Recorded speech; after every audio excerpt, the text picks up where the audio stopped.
read your story to a camera that was off.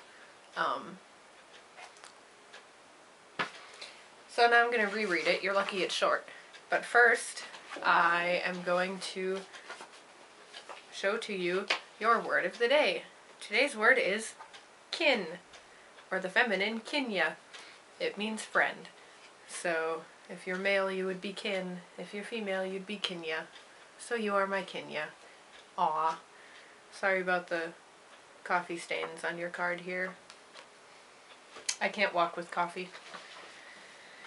Right, so your next story is also short, but at least it's more than one paragraph. It is entitled Sharing Joy and Sorrow. There once was a tailor who was a quarrelsome fellow, and his wife, who was good, industrious, and pious, never could please him.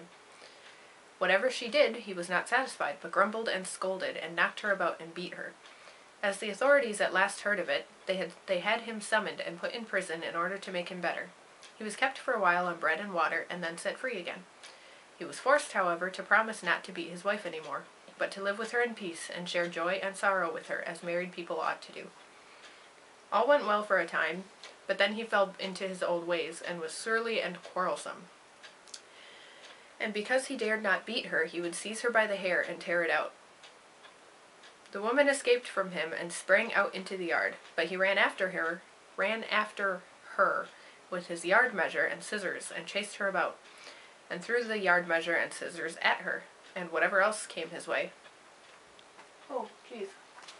Sorry, I have a still life set up behind me, and I've been knocking into it.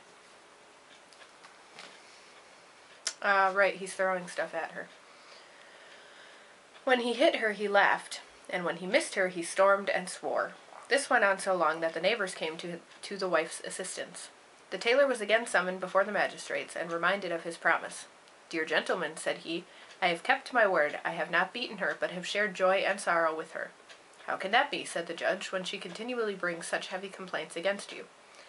"I have not beaten her, but just because she looked so strange I wanted to comb her hair with my hand, and she, however, got away from me, and left me quite spitefully. Then I hurried after her, and in order to bring her back to her duty, I threw at her as a well-meant admonition whatever came readily to hand. I have shared joy and sorrow with her also, for whenever I hit her I was full of joy, and she of sorrow, and if I missed her, then she was joyful, and I sorry." The judges were not satisfied with this answer, but gave him the reward he deserved. It doesn't say what that is, but I'm assuming it has something to do with imprisonment. Here we go. So, that's that story.